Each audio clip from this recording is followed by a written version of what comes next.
Hello and welcome to UVU versus University of Michigan. This is our StarCraft 2 team playing. They have made it through every single round to get to the Grand Finals.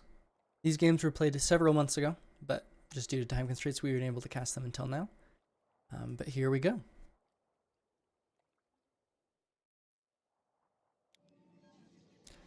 Representing UVU, we have Doc Coaster, also known as Nate, as the red Protoss in the upper right corner. And in the bottom right, we have Luz Theron Telemon, representing University of Michigan and a whole bunch of really nerdy fantasy book readers, myself included. So far this season, University of Michigan did actually play UVU. UVU. I don't even know how to say my own school's name, apparently. They lost. So right now going into it, it's definitely favored UVU, which is of course what we like to hear as entirely unbiased caster. So far, though, nothing too crazy going down from either of these players, even if that's a little crazy, whatever that is. There's a scouting probe going across the side of the Zerg, trying to figure out what's what. Just have a gas into pool, which is a little more tech heavy than we normally see, but that just means we're probably going to try to get out that Zergling speed a little faster to deal with potentially early adept play, but definitely not anything too aggressive. Of course, University of Michigan has played against UVU before, and they know that sometimes we do things that are a little unconventional, a little more aggressive, and definitely a little weird. But this time, they're preparing for an attack that's just not going to come, at least not anytime soon. Nexus goes down in the expansion position for Doc Coaster, adding on another gateway to complement the one that's already on the field. And so far, just a very quiet game. Luz Theron is just now getting the first scout of his opponent's base. Sees the gateway building something, but as soon as you see the warp gate, you know that it's probably a stalker. Could be an adept, but it's pretty normal to get that stalker first. What it doesn't, what Doc Coaster doesn't know is that he's actually being attacked. Zergling speed is still a little far away. Roach Warren being built. But these 6 Zerglings are going to be more or less unopposed. We'll see if Doc is able to block it off in time, and the Stalker actually blocks it. He does get a kill on one of the Zerglings before they start attacking. A little bit of a miss micro from Luz Theron. Kills the second Zergling, is going to get a couple more shots off before dying, but the hole is plugged, and these are as many Zerglings as coming in. Nate actually, just to be safe, dropping a shield battery down, as well as a backup pylon for when this one inevitably goes down. Adept coming out, could be moving right over here, but remember, we've got roaches on the side of Luz Theron. Adepts are not very good against roaches. If we look at the unit count right now, we actually have 5 more workers for Nate, but we'll just have to see how he responds to the roaches once they get here, because get there they will. Actually dropping a second shield battery, which makes it really, really safe for him to do kind of whatever he wants here. Even if it is just adept only, this is going to be pretty difficult to break through. Now, I say difficult, but impossible is not the way I would phrase it. That's a lot of units coming out. We have 10 Zerglings, 3 Roaches, and then 2 Ravagers, only one of which is on the front line. But you can see that constant stream of additional units. Nate has moved back into probe production, but with even a 3rd shield battery coming down, this is honestly like amazing reading of the situation. A lot of other players would assume that, nope, this is the end of the attack after the 6 Zerglings die, but with 3 shield batteries down, I'm pretty sure that he's not going to lose this. Great micro as well, dodging those Ravager blasts. 1 warp gate goes down, but almost all of the Zerglings are dead. You're going to lose the first Ravager in just a moment here. Battery overcharge has been used. It's focusing down the shield batteries with these roaches, but the overcharge battery is even targeting that down, which does take some manual action on the part of Doc Coaster. But this is looking more and more like a failed attack. If we look at the unit count, we have only 18 Zerglings on the field. Still have to push through 2 shield batteries with 2 more on the way. Good surround. Could have started attacking a little bit faster, but it just seems unlikely they're going to get any kills. Yeah, indeed, they are forced back a little bit. 1 Zealot's picked off just because it was a little bit out of position, but I think in terms of trades, yeah, this is very obviously favoring Nate with nearly double the amount of resources lost for Luz Theron. Overall, excellent hold. Really smart. Nate is one of those people that does an amazing job of planning ahead and doing his research. So there's a very good chance that he went and watched Luz Theron's previous games, saw what build orders are being practiced, and then planned for that. Because those 6 Zerglings, that's not enough to be sure that something's going to be happening. Luz Theron has, it appears, stopped the attack. We have drone production resuming. We look at the unit count right now, 33 probes to 21 drones, which is not ideal. Even if we look at Queens, there's only 1 down right now here in the main. No new tech coming out, just the Roach Warren for now. And even the Zerglings, recalled home just to be safe. Meanwhile, third Nexus being taken, Dot Coaster knows he's just as safe as can be. I can't wait to see what he's going to tech into. It does look like we have the Twilight Council down here. And it's mostly down to see what the follow-up is. We have no upgrades being researched, but it seems like Blink... Oh, actually Charge. So we're most likely going to see a Templar Archive here. Or not. Are we seeing some Zealot Colossi play? It is entirely possible that it's Zealot Immortal, which would make a ton of sense against this early Roach Warren. Let's see. Dot Coaster did get a little bit of a scout off with this hallucinated Phoenix.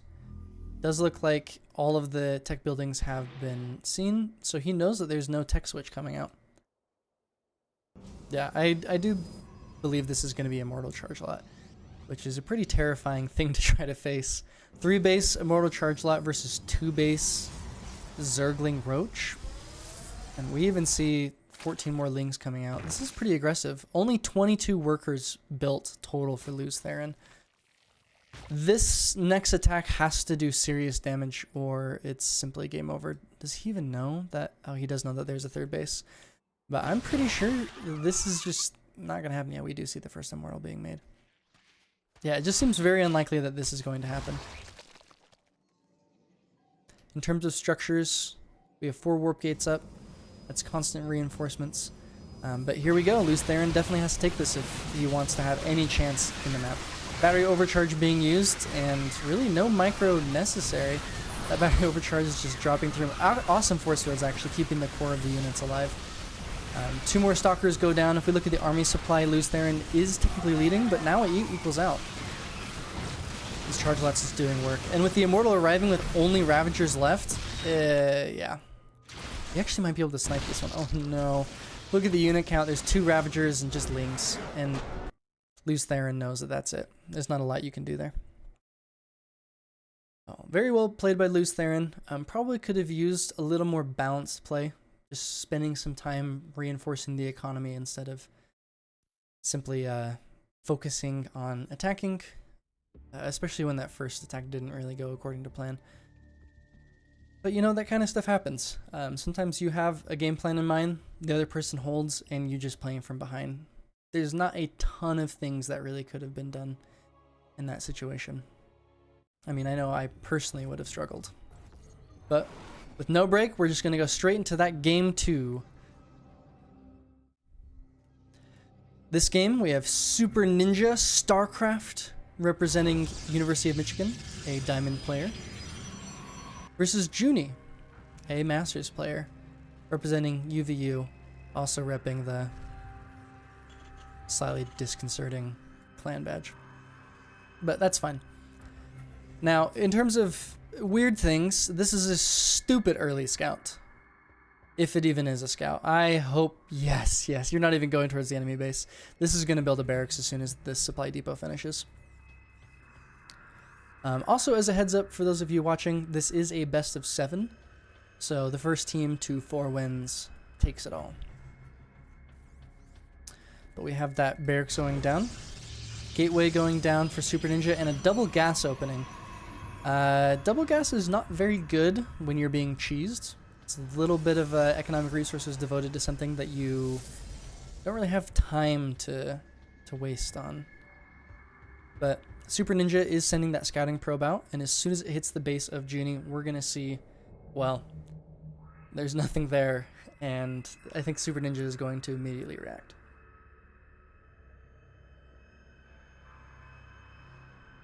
It's really unfortunate that it paused for even a moment there. It actually might be going for a proxy of its own. This is a very unusual spot to check, and indeed it is. Now, the proxy, that's almost certainly a proxy Stargate given the double gas and the cybernetics core, but he's being proxied right now, this poor Super Ninja, and Reapers come out a lot faster than Stargate units. We even have a bunker going down in the natural. Yeah, this is quite terrifying. We don't have any units being produced for Super Ninja. Right now, we only have the 1 proxy barracks, so this isn't an all-in by any means. But this Zealot has come out, and it's just going to start walking across the map. It intends on supporting the Stargate, most likely. We'll actually have to see. I was assuming that this is going to be a slightly more committed attack, but right now we're just seeing that single Reaper and then leading into a Marine. Walks right past the Adept. Very convenient for it. Let's see how much damage can be done. Meantime at home, we have a bunker as well as supply depots. Command center actually going down, so definitely a more aggressive play. We're going to see what comes out of this Stargate, but in the meantime, we just have our good old Reaper plinking away at units. Actually have the Void Ray coming out first. In terms of units lost, we only had that one probe snipe from the Reaper here. So all in all, not a very eventful attack. Marine arrives at home, sits in the bunker and prevents anything from working away at it. There's also a really good response to this Void Ray. It's pretty difficult to get anything done against a bunker until you have at least 2 or 3. More damage being done on those poor probes. None were killed, but 4 lost quite a bit of mining time. That's a very low probe there. 2 Adepts sitting at home, just kind of waiting. Not bothering to clear out this bunker, even though there's an SCV inside of it. And I think at this point, we're mostly concerned about what's going to become of this Void Ray.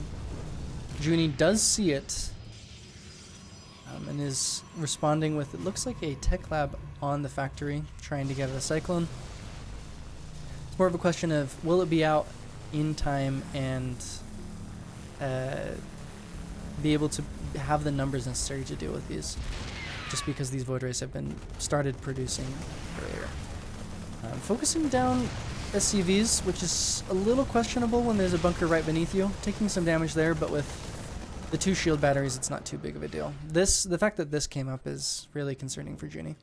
And despite the relatively great opening, you know, the continual harassment from this Reaper, who now has 3 kills, he's got a wide open exposed main that's going to have a Adept in it shortly, and he's even going to have to pull SCVs to try to deal with it. First Cyclone's coming out soon. Oh, they really should be targeting this tech lab. Yep. Let's see if they manage to pull it. Ooh, and they just barely do before the Cyclone comes out. Really unfortunate for Junie. Cyclone does get a good lock on. Kills the Adept. Second bunker is within range of protecting at least some of this mineral line. But right now it's just looking a little tough. If we look at the income tab, we're running about half of what University of Michigan is. And these Void Rays are just kind of running rampant. Even a third one just barely popping out. Refinery goes down. Second tech lab just finishes in a slightly more protected place, but it's looking almost impossible to come back. Good takedown of that, but just no mining is able to happen until we have that second Cyclone out. You know, not unless he wants to lose a lot of workers, which right now has lost 13 workers. Very unfortunate. Another Adept walking back up. It was move commanded, and so it doesn't really get much done. But yeah, you can just see how desperate Junie is to try to get mining started up again. Second Cyclone coming out. We don't have any sort of an expansion over here, just a second gateway coming down. So it's not like the game is over. There's a second orbital command, which means double the mules, which is already fantastic. But the tech lab's being taken down again. Good lock-ons though. Would have preferred to see it on 1 just so that they can hopefully out DPS this battery. But this is an interesting decision to move this orbital command out. Junie's definitely assuming that he's going to be able to make some space right here. But I think this orbital command will actually just fall instead.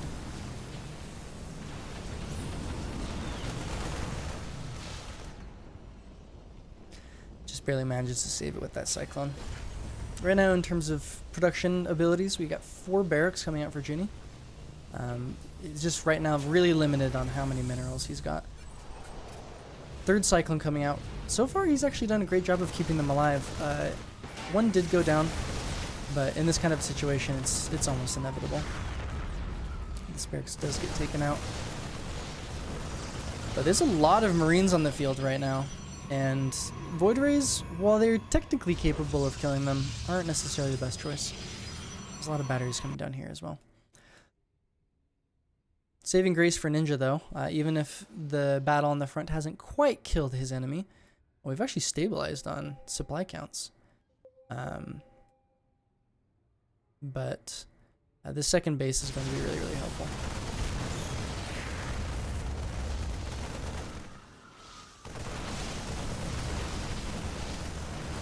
So that one poor SCV is just trying its very best to save the bunker, but it can't. Junie does choose to go forward into the batteries, which all have pretty darn low health. Or should I say energy. But does choose to ultimately drop off. Still only one Cyclone out. Second one popping out. This one looks to be a new one. Previous one was probably killed in that attack.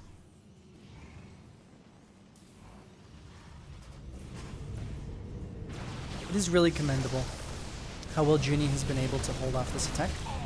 He was definitely behind, and a lot of other players probably would have simply quit. The second Cyclone pops up right now, but Junie holds. The only real problem for Junie now is the fact that this base is now up and running. While the worker count is mostly even, there's just a lot more mining being able to be done on the side of Super Ninja. I would love to see Super Ninja put like a pylon here, just to make sure that if this army does lose, it still takes a little bit longer for Junie to take that natural of his. Super Ninja also having some problems spending all of their money. There's plenty of money in the bank to start adding on more Void Rays or whatever, but so far has not opted for it. Gonna lose the factory here, and we're capped at 2 Cyclones for the time being. Oh, good. We do see more of those Void Rays, which are going to be especially useful once the factory is dead. You have a starport, finally getting some of that much needed healing to counteract the healing abilities of those shield batteries out front of his base. One thing to note too is Junie's base is getting somewhat close to being mined out. This one mineral field only has 115 left in it. And as soon as that goes down, there's nothing to be done. Medevac is wisely sending units out to try to deal with this proxy starport. And it looks like the response isn't fast enough in order to save this pylon. So that is a useless starport for now. Probably going to lose these 3, but the sacrifice was not in vain. Really good force field preventing all of these units from taking advantage of Void Ray's absence. But Junie actually choosing to go forward anyways, thinks he can power through all these shield batteries. Seems a little unlikely. Cyclone does lock on, isn't able to do too much. The Vikings doing great work, not being targeted down at all, but Junie correctly reading that he needs this base now is just unable to take it. And at this point, it seems impossible to come back. We are mining out of some of these patches. We're over double the optimal saturation for the base. I would have almost loved to see just this park right here, or even try to go around to one of these other bases in an attempt to just throw up a sneaky third, or sneaky natural. At this point, though, Junie just going for some economic damage on his opponent's side. On this end of the map, there isn't actually anything to protect. Of course, warp-ins happen instantaneously because Protoss is OP. Actually, we see a mass recall.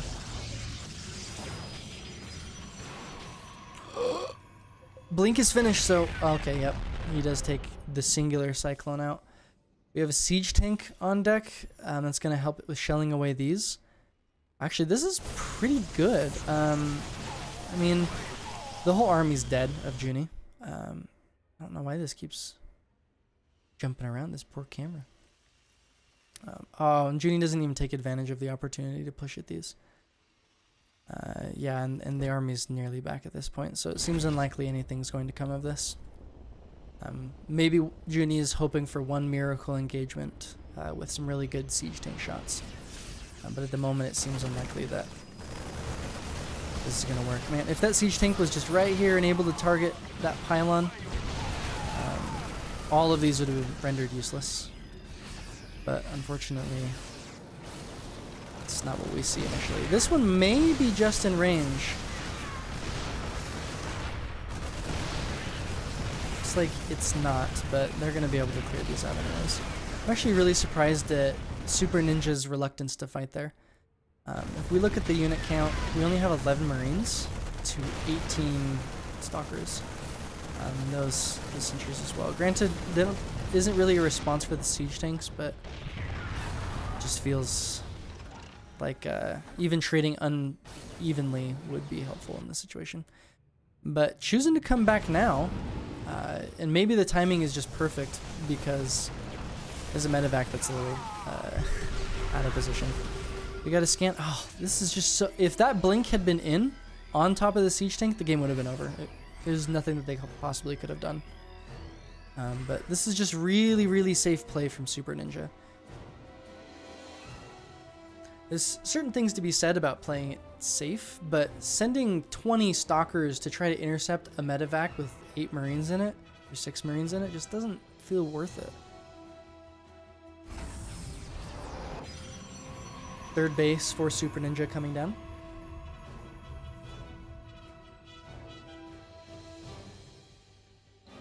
Currently we don't see another base for Junie, but we do have Storm coming up.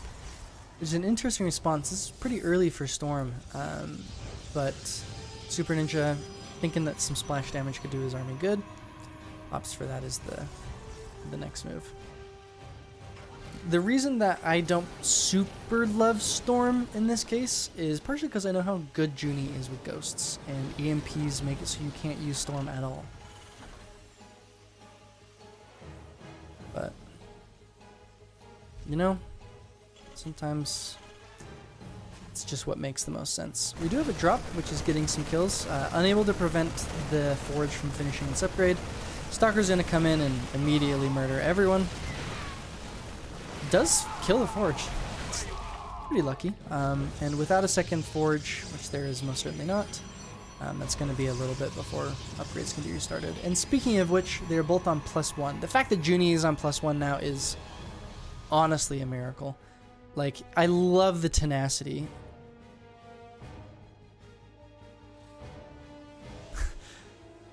It's really difficult to remember to get upgrades when the game is this tilted against you. But find it, he did. We are going to need a lot of siege tanks being produced in order to deal with this very heavy Stalker army. And they're also going to have to be positioned in such a way that they can't all be blinked on at once. Which right now, I would say this is pretty darn good. More Marauders being added in as well is always a good thing against Stalkers. We have a scan detecting this third base. Junie has actually been really on point with scans too. Despite how hemmed in his base he is, he still has a good idea of what's going on across the map. +2, +1, starting up for Super Ninja. Moving over to more Zealots does have charge actually. So it's all really down to whether or not these ghosts, which Junie is teching towards, come out before these storms do too much damage. I really hope Super Ninja commits to this, because he has a vastly superior army, really good storms, forcing them through this choke point. Blinks in on the tanks, only one more remaining up in the back, and it just seems impossible to win. Only a couple of infantry units left for Junie. Lots and lots of Stalkers, 5 Templar, all of which could morph into Archons, and we should see GG any moment now.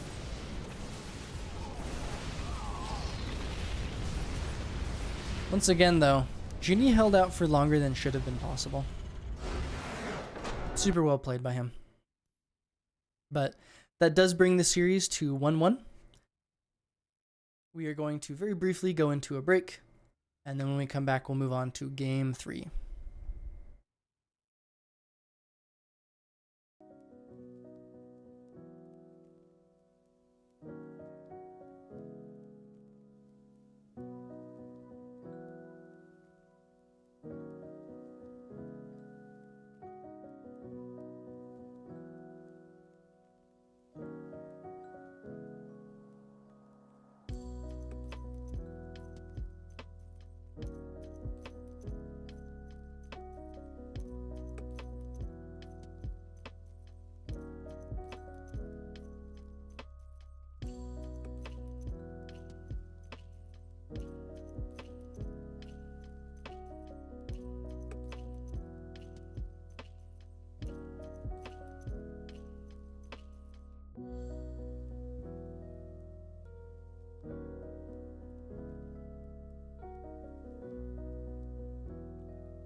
And we are back. We have, once again, Dot Coaster playing as Protoss, and Junie as our Terran player representing UVU. And then Emaps and Gattaca, I believe is how you're supposed to say it, representing University of Michigan as Protoss and Zerg respectively. Now, one really fun thing about CEA tournaments is it's not just a 1v1 like a lot of professional StarCraft is. You get to see 2v2s. 2v2s are far more chaotic because you can do far dumber builds in them. And I love them so much more than 1v1s. 1v1s are an excellent gauge of skill, and they're competitive and fun and all that. But when you want to see a madhouse game, you play a team game. So far, Gateway Barracks coming down for Junie at the ramp. It'll be a little bit harder for the UoM team to wall off the ramp, partially because of this creep here, and partially because Zergs don't wall off ever. And indeed, they're not even going to try. We see timed scouts at mostly the same time. Jeez, look at that. Just with this Overlord trying to keep up with its worker companions. We got Gattaca pinging the 2 bases, already taking the expansion. And then pinging the second base for the teammate, who looks to be going into a pretty quick expand with only 1 gas. This is a little bit of a misplay on the part of University of Michigan. You generally want the Zerg to take the position that's going to be creeped. Well, I suppose with this particular layout, it's totally fine to creep out this direction. Now, the odd thing is that this hasn't been taken. I mean, perhaps the Zerg intends on taking this as a third, and will just creep out over top of this. But it still feels like it would make... Well, we'll see. This could just be solely so that Queens can more easily rotate between Gattaca's base, but it just feels like you're kind of leaving your Protoss player out in the cold if anything happens before like the 5-minute mark. You've seen expansion for Junie and Dot Coaster. Wait a second. He's already taken his third. Yeah, this was just mean. Should have definitely given this to the Protoss. There's absolutely no doubt of that. But c'est la vie. Depending upon when things start going down, it may not end up mattering at all. The Scouting Reaper just doing Reaper things. Emaps forgot that he can move his probes away. But we all do now and then. I know I certainly do. Look at worker counts. A little bit favoring UVU. Dot Coaster actually sitting at 28 using that sweet, sweet chrono boost. With only 20 for Emaps, which is a little unusual. But we can see why. It's because we teched to a robo facility quite early. I'm interested to see what comes out of it. It doesn't look like anything has yet. And then the first thing we just see an observer. It's very, very possible that they were worried about DTs here. And especially with the faster triple expand or double expand from Gattaca, and the inherent lack of overseers for that. It's entirely possible they were just really, really scared about those DTs. Now, should they be? The answer is no. We got Phoenix coming out for Dot Coaster. Actually, 2 Stargate Phoenix. Probably going to see a 3rd base coming down for him pretty soon. And just in order to support that a little better. Warp Gate also finishes up, though we only have the single Warp Gate. So, nothing too major happening there. I do like the very fast tech to Stargate. As soon as they know University of Michigan's not going for any sort of crazy attack, this is definitely an economic focus build where they've taken 5 bases total as a team. You can just go straight up to higher tech units, like Phoenixes, and then we'll certainly see carriers at some point in this game, assuming it goes long enough.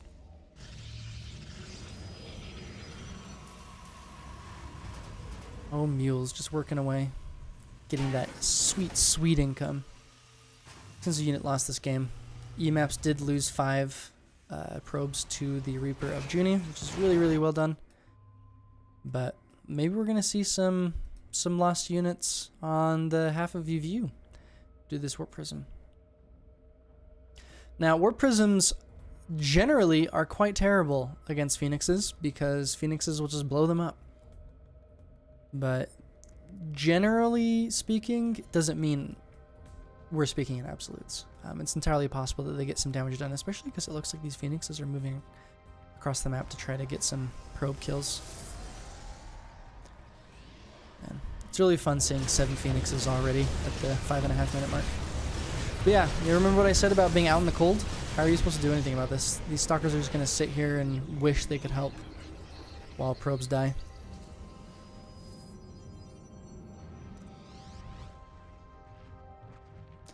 Very odd, but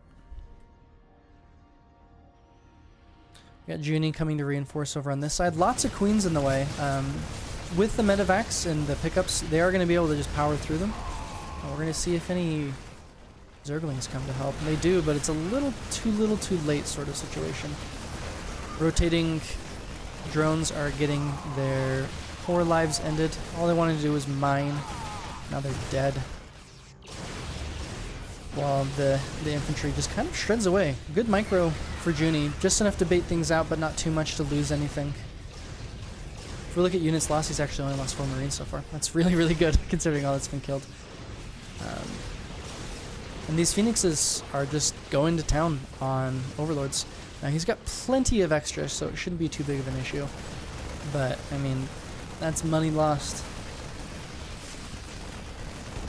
Stalkers moving up, they do not have blink, so it'll be impossible for them to really get any kills on this medevac. But overall, really economically safe attack from UVU. We lost exactly 1 Phoenix and 6 Marines, which is pretty amazing considering even just the number of Zerglings lost.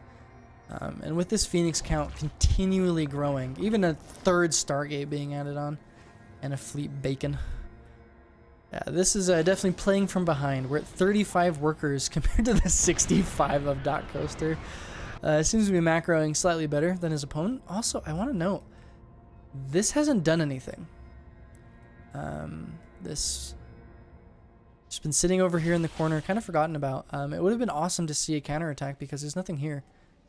I mean, it's probable that they would have gotten some warp ins to counter it to some extent.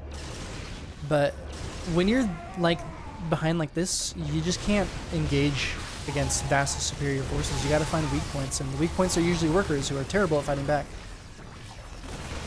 But it seems likely that this base is going to go down. Good Biles, doesn't quite get the 2nd medevac. But at this point, I mean, how are you supposed to defend? There's an immortal. And the answer is you don't. And UVU takes the lead. It is currently 2-1 for UVU. Man, just really, really solid play from UVU. They didn't bother with doing anything too stupid or dangerous. So instead, they just went for, well, stupid and dangerous is my favorite. So I guess that's kind of sad. But they didn't bother with making mistakes or overcommitting early with those units. Instead, they just kind of went for what made sense. But we're heading back into the game now. Another 2v2. This time with some players we haven't seen before from UVU. Technically, Tactical Nuke is a BYU student, but their program suffered just a little bit with getting enough players. So CEA graciously allowed Tactical Nuke to join UVU's roster. And, you know, despite the clan tag, the trophy goes to UVU if we win. He just needs to be aware of that. We also have his teammate Probius, another UVU Protoss, playing against 2 players from Michigan that we have seen before, Luz Theron Telemon and Super Ninja SC. Super Ninja SC being the only player at University of Michigan so far to pull the win over UVU. Now, it's pretty obvious they have actually bothered to look at this map. A lot of players will wall off up here when this is the exact same size down here. If anything, it's maybe a tile wider. So you might as well just head down here. but that's just me. This is technically bad against very, very early attacks, but that's not necessarily something that they appear to be concerned about. Tactical nuke, just going a pretty standard hatch first opening. When I play, this is pretty much the only thing I ever do because it's just so secure. We have Probius. What are you doing, Probius? That is a forge. And indeed, we have photon cannons being built to the other side of the map. Loses the probe, which does suck. 3 workers are enough to kill this faster than it builds. And they're bringing a lot more than 3. Okay, this is a huge overcommittal. Considering that there's not even a second probe here. Oh, one of them is even going to be finishing. As long as this gets 3 kills, it's technically worth it. It does not, just gets the 2. Cancels that one. So overall, probably not worth it. But one thing to note in 2v2s, that if you take a little bit of an economic hit by cannon rushing, you still have cannons at home that deal with a whole bunch of early game openings from the other team. And if your partner is just booming, then you don't really need to feel the need to make up for that economic loss. Having said that, Super Ninja SC's second base is slightly ahead of Probius's.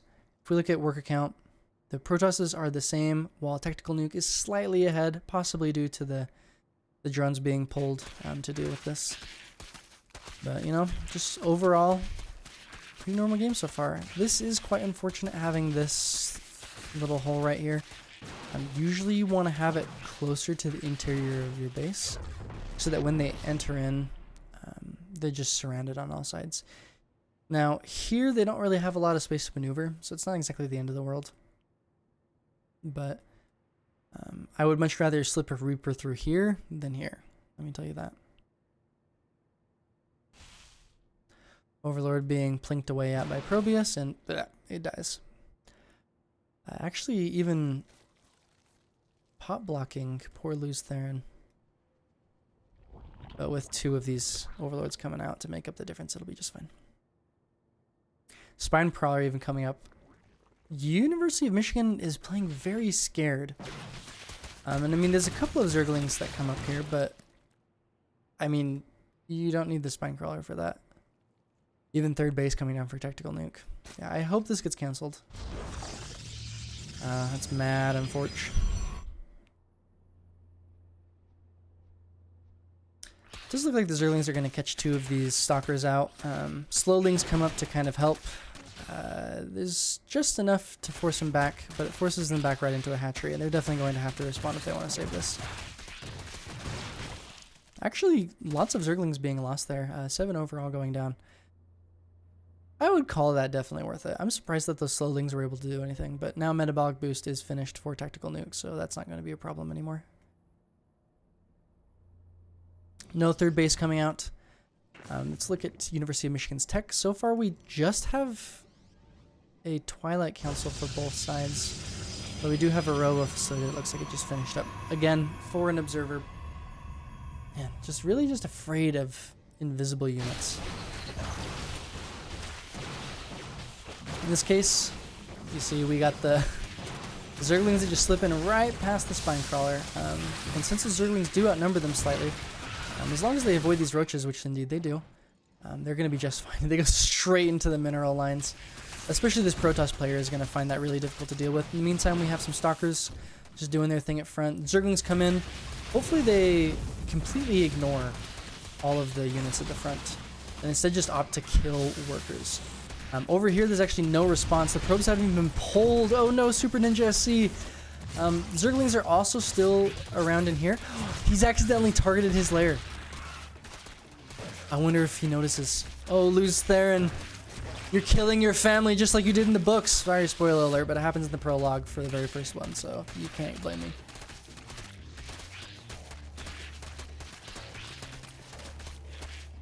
Yeah, poor Super Ninja. Down to 11 probes just because these were never dealt with. And Tactical Nuke just happily goes to kill more of these drones. And they are going to be cleaned up eventually, but if we look at the workers killed, 26 and 8? That's so unfortunate. It's been held for now, besides, you know, a couple of stray zerglings inside the base, which really these roaches should have been handling. But there's such an economic disadvantage. Combined, University of Michigan's players have as many workers as one of UVU's players, and not even the one that has more. We are going to see a bit of a move out, which makes sense considering how much has been invested into roaches. If we look at overall unit count, we have 18 roaches that are going to be facing up against 25 zerglings and 8 stalkers. There's a couple of extra stalkers being thrown in here, but it's going to be a little tough. Probius does manage to snipe the warp prism moving across the map, which is a very big deal. That means that no more reinforcements are going to happen. Tactical nuke with a good overlord placement spots that this army is coming. We got a couple of banelings, which aren't super great against roaches, but you know, they do damage. Good connections on the first one. Second and third, not as good. Blink forward comes out to just try to pick off some of these low health units, while the zerglings just keep running at it. I do think that at this point we need to go back to the creep for the UVU team, but considering that they're continually doing damage, they can make slightly inefficient trades just because they're so economically ahead. We actually see that no further drones. Oh my goodness, they've all in on this. Not even Super Ninja with all of these minerals is producing any more workers. That's a huge mistake. We should be seeing, okay, we do now see worker production come up, but I mean, now we're going 6 bases against 4 with a vastly higher worker count on the side of UVU. Tactical nuke is a little low. Perhaps lost some? Nope, didn't lose any. Just kind of forgot for a little bit. But you just need to invest into some workers on the back line of this.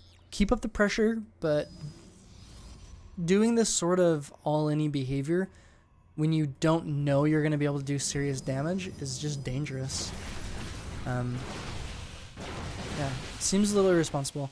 Also, Luz Theron appears to have rallied his overlords to the end, and he does not have any despair.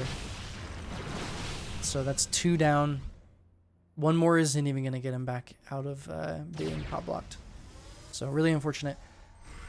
Oh no! The roaches are going to get completely surrounded by the 2 different players of UVU, as well as the warp prison going down. Ravagers being targeted down by the stalkers. Zerglings just moving in, taking as many down. Good micro away from those biles. Super Ninja does get it come around on the back, so it's a bit of a double pincher move from both of the sides. But it still looks like the fight is favoring UVU. A little bit separated from the overcharge, but it is able to be in range of at least a couple of units. Oh, and we even see that they just go ahead and leave as soon as they realize that they're losing that fight.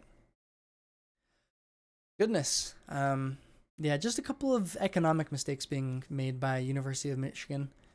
You know, there was a couple of mistakes being done by UVU as well, but not enough to necessarily force anything. They were still economically ahead the whole time. And now we're going actually into match point. We have 3 for UVU and 1 for University of Michigan. So we're just gonna hop straight into it.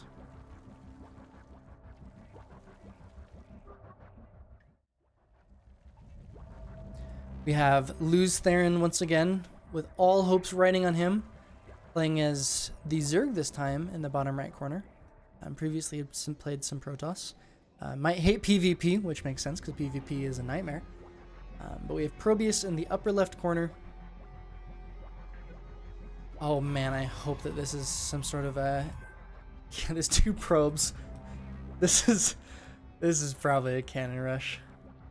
Oh, please be a cannon rush.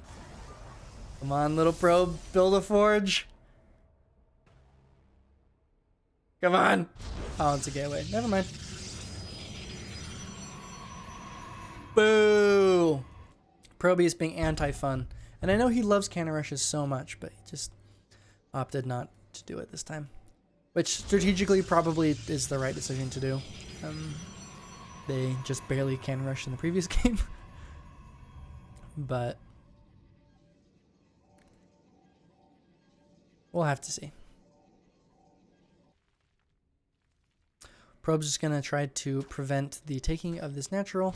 It's actually going to drop down a pylon to make it even easier, or make it even harder for Luz Theron to take it.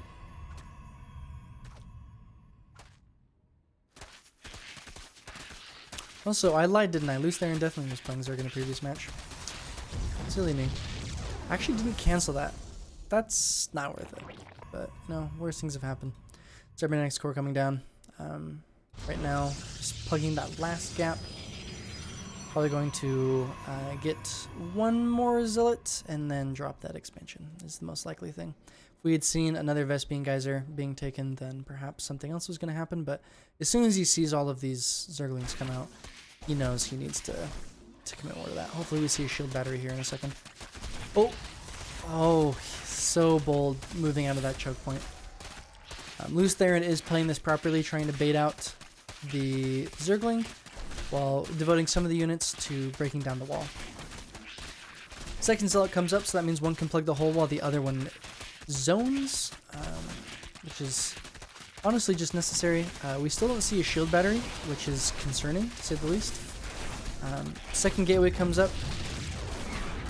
Another Zealot being made. If we actually look in the production tab, this was not a committed attack.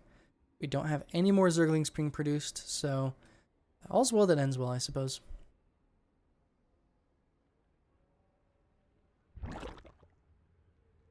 Natural is now up for Luz Theron. Probius not being too afraid and opting to get his natural, it looks like, despite the early aggression, which is honestly really a fantastic read. If there had been more Zerglings coming, or if those Zerglings had already had speed, then yes, that would have been a concern. And he's even bothering to get more intel. Really smart. A lot of players, when they feel like they have a good idea, which he clearly feels like he does because he bothered with the Nexus. If they have a good idea what the opponent's doing, they're simply not going to try to scout. But he does get the scout off, even using the probe for a little bit of damage, saving the shields and the health of our little Zealot hero. Now this Zealot is a very brave Zealot, thinks it's going to kill everything. Probably just trying to force out some units to see what's going on. Is ultimately going to lose his life after getting 5 kills. Oh, what a Chad.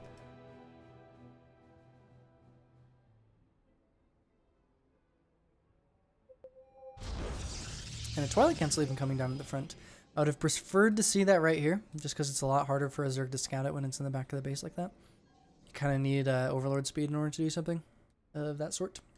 But I do like it. It seems pretty open what he could be going into with this Twilight Council. Hasn't committed to anything yet, so this could be anything from Blink to DTs to Storm, I guess, technically. Some High Templar wouldn't necessarily be a terrible idea, but we'll just have to see. Could be Glaives as well.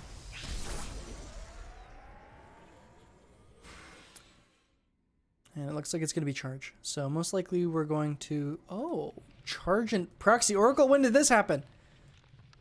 Whoever's on the camera is just not looking at the correct stuff. And that person most definitely is not me. I love seeing this Oracle come out. You rarely expect a Proxy when you're early aggressive like that. But that's exactly what we're seeing. And as it flows right into the base. Oh, he even mentioned... Oh my goodness. Pulled away some queens, it looks like.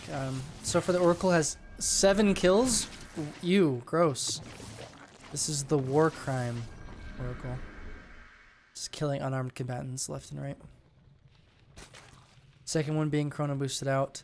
There are Spore Crawlers being made at all of the bases, which is going to make their time very tough.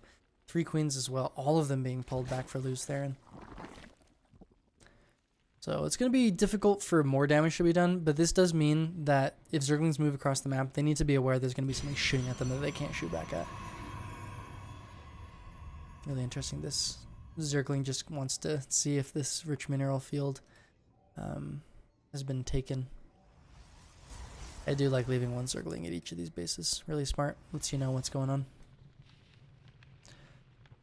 Second Oracle has so far not gotten any kills. First Oracle ends up getting 9. Seems normal. Worker count is still relatively even due to the fact that Zerg does Zerg things, is able to produce them just a lot faster. But overall, we're looking at a relatively Protoss favored game, I would say here, especially if an expansion gets taken pretty quickly. Floating a lot of minerals is the only thing, which is part of the reason why I would love to see an expansion taken. It's hard to spend your money fast. I mean, unless you've got some other ideas in mind, but yeah, we'll see. We look at Luz Theron's scouting. We actually did see that Twilight Council. So, should have put it back here, but the Templar Archives wasn't scouted, which is important to see.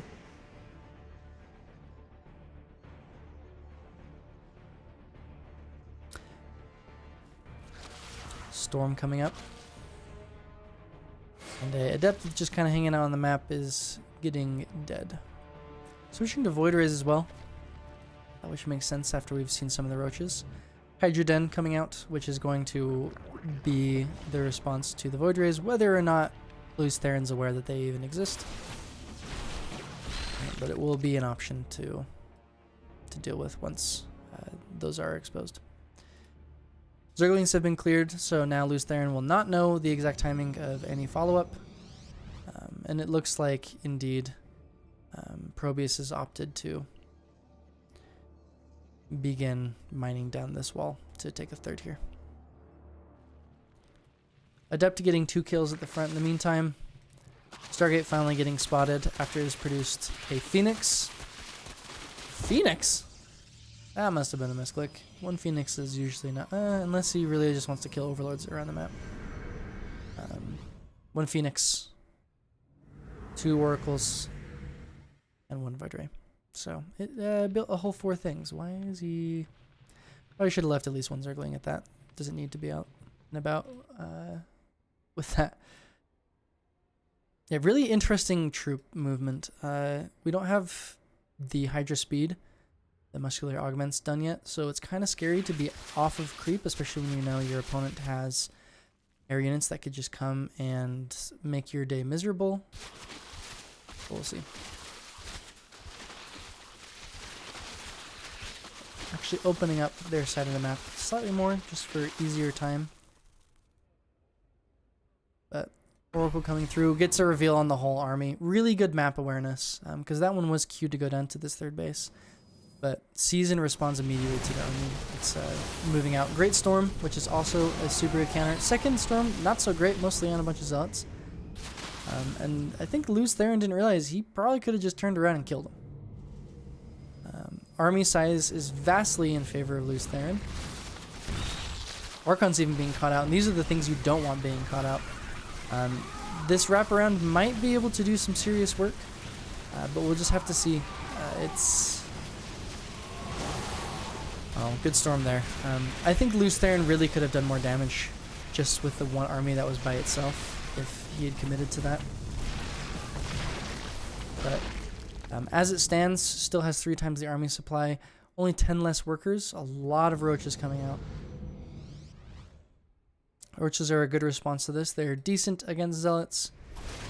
They don't have small hitboxes like Zerglings do, so they're okay against Archons.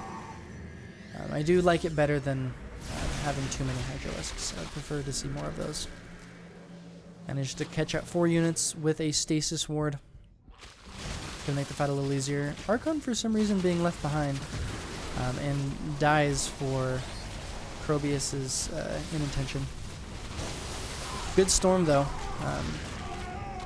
Does end up killing a Zealot, but, you know, does more damage to the opponent than it does to him, and that's all that matters. Fantastic Storm here. Oh my goodness. That Storm single-handedly turned this fight. Immediately morphs it into an Archon. And while this pylon's going down, rendering 2 warp gates useless, it seems really, really impossible for Luz Theron to do too much. Even pulling up a roach to reduce the DPS of the army against these buildings. There's just nothing you can do against a Void Ray when you only have roaches, because roaches only shoot down. These 2 Hydralisks, 3 Hydralisks, are going to really need to focus on taking care of the air units. So far they're not. are doing pretty decent damage. If we look at the army supply, it has balanced out more in Provius' favor than before, but still, Luz Theron is outnumbering him. Immortal comes out, which is going to just chew through those roaches. With all of those zealots to help, this all of a sudden looks really, really scary for Luz Theron. And I can't imagine the pressure that Luz Theron is feeling right now, too. Your team is all watching. They were watching this live when it was played a few months ago. And if you lose the game, it's over, and it's all on you. Especially considering that Luz Theron's previous games have all resulted in losses. That is not a great mental state to be in. So we're just going to have to see kind of what happens with Luz Theron, see if he deals with the stress of it all in an appropriate way. Classic double expand because I have too many minerals. I know that this is suboptimal, but I do it all the time because I can't macro. Look at the worker count. It's heavily favoring Probius.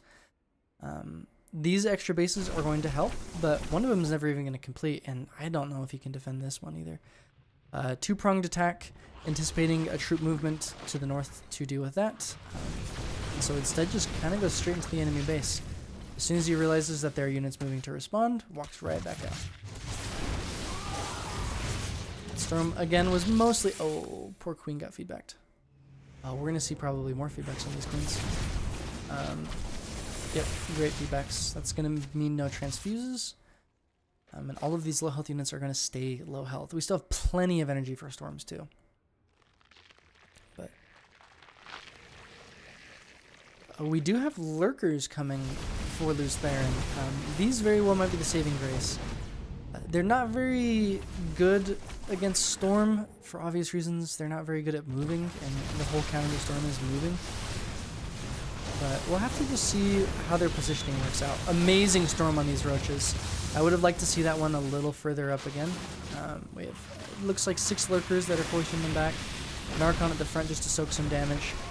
Immortal's doing immortal things, but just pulling out as soon as those lurkers show back up. We have an observer coming up in an effort to try to at least be able to see them. There is one already on the map, but it's taking its time moving over.